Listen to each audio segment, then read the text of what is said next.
Assalamualaikum warahmatullahi wabarakatuh.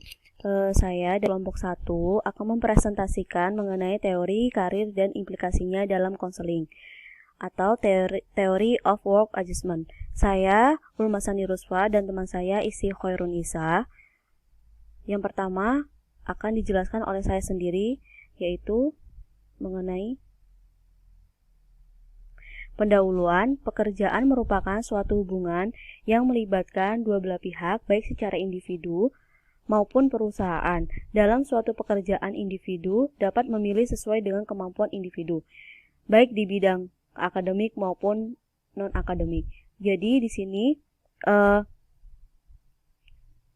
setiap individu itu berhak memilih pekerjaan yang sesuai dengan kemampuan yang dimiliki setiap individu. Bagaimana teori karir dan implikasinya dalam konseling, theory of work adjustment? Yang pertama, teori penyesuaian karir, teori penyesuaian kerja, yaitu work adjustment theory. Ada 3. Yang pertama, menilai kemampuan, nilai, kepribadian, dan minat. Kemudian mengukur persyaratan dan ketentuan pekerjaan. Kemudian yang ketiga, mencocokkan kemampuan, nilai, dan kekuatan. Nah, di sini saya akan menjelaskan yang pertama, yaitu menilai kemampuan, nilai, kepribadian, dan minat. Menilai kemampuan adalah sebagai dimensi referensi untuk keterampilan yang dimiliki setiap individu atau kemampuan dipandang sebagai bakat yang ada di dalam setiap individu. Gagasan kemampuan diperlukan untuk membuat konsep beragam keterampilan kerja, meliputi mengetik, menunggu di atas meja atau menunggu, memperbaiki gizi dan mesin, merencanakan planning atau merencanakan suatu pekerjaan, atau membuat atau menjual polis asuransi. Kemudian nilai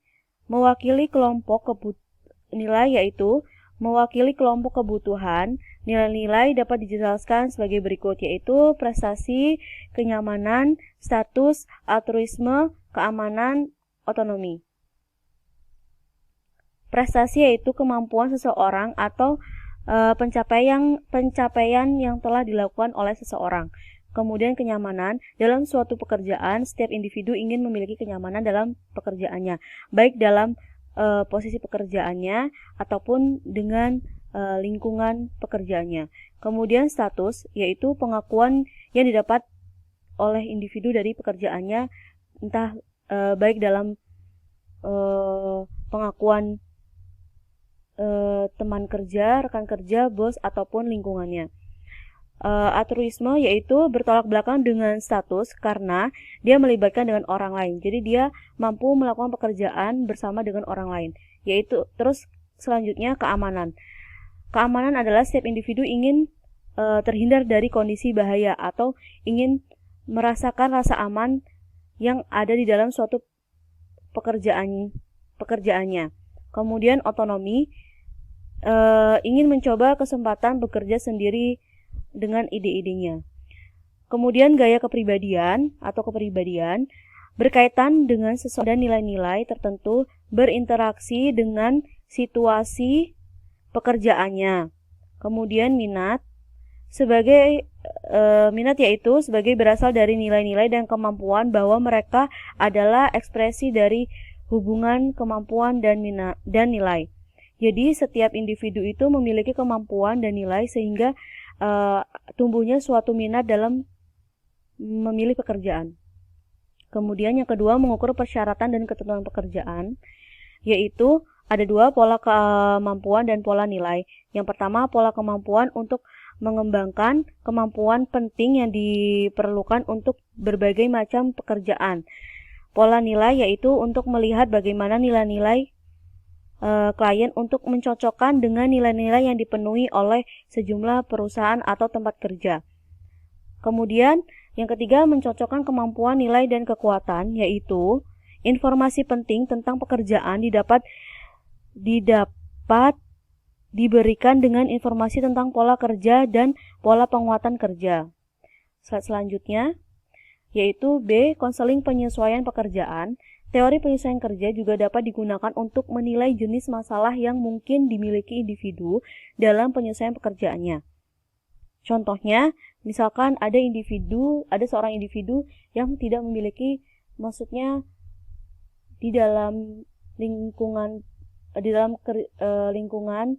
yang ada tempat kerjanya, dia tidak memiliki keterampilan yang ada di dalamnya tersebut, sehingga konselor membuat penilaian tentang kepribadian kerja klien dan tempat kerja yang ada di lingkungannya. Dan di situ konselor melihat apakah di situ klien sudah merasa puas dengan pekerjaan yang sesuai dengan keterampilannya. Kemudian yang C, penyesuaian untuk pensiun. Ketika orang menghadapi pensiun, mereka mungkin menghadapi beberapa masalah yang memiliki komponen penyesuaian pekerjaan dan pemilihan karir. Jadi di sini tugas konselor adalah mencari pekerjaan di lingkungan yang tidak bekerja. Konselor membantu individu menemukan bala bantuan serupa di lingkungan yang tidak bekerja. Jadi untuk membantu klien, konselor perlu membuat penilaian keterampilan dan kemampuan serta kebutuhan dan nilai-nilai yang dimiliki oleh klien. Baiklah, di sini saya akan melanjutkan dari pemateri yang pertama, yaitu aplikasi untuk remaja berbakat.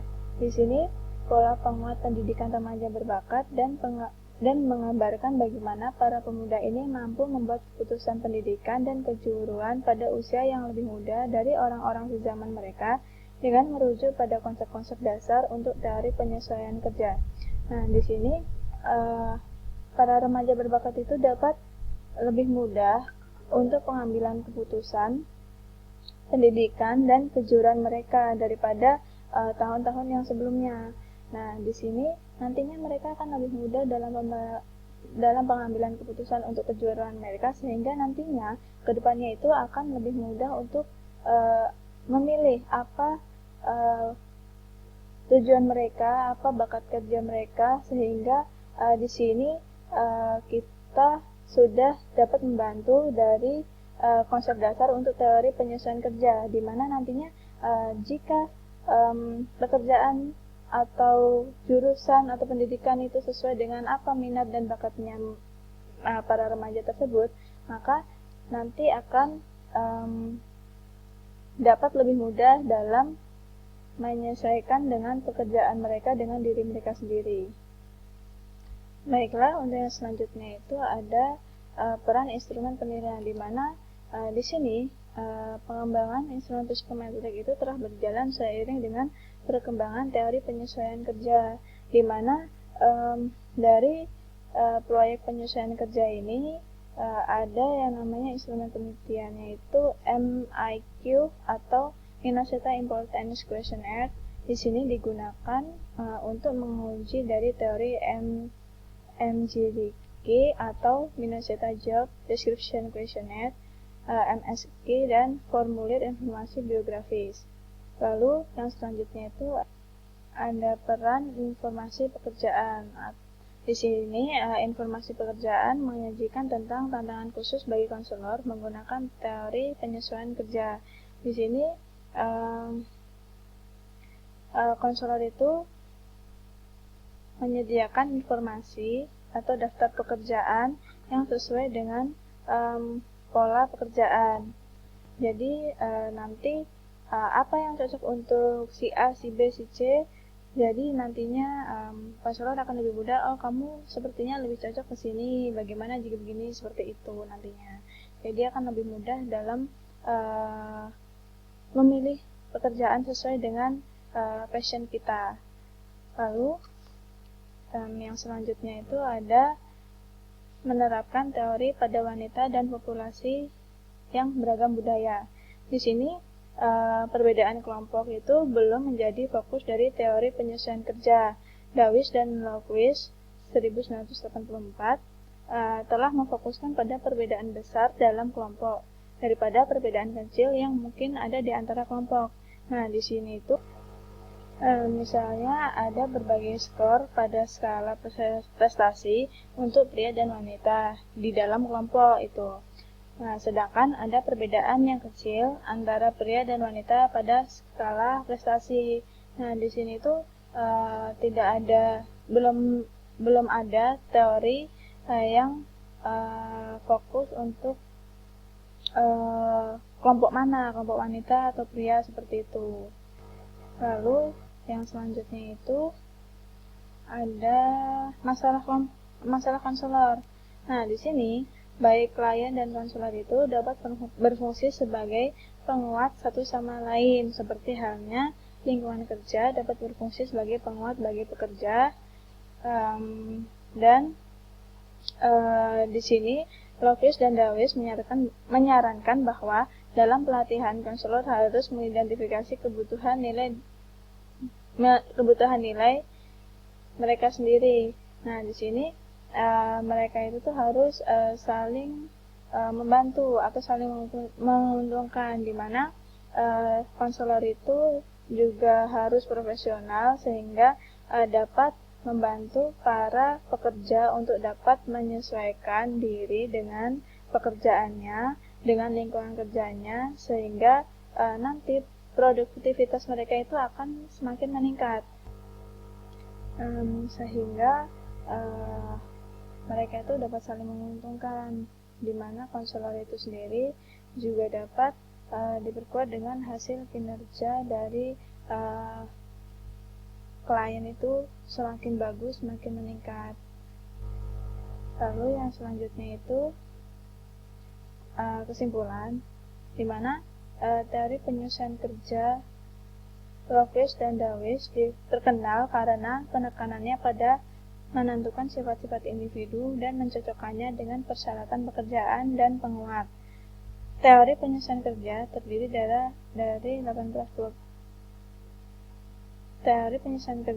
dari 18 proposisi teoritis yang telah didukung oleh penelitian. Sekian yang dapat saya sampaikan. Terima kasih telah menyimak. Wassalamualaikum warahmatullahi wabarakatuh.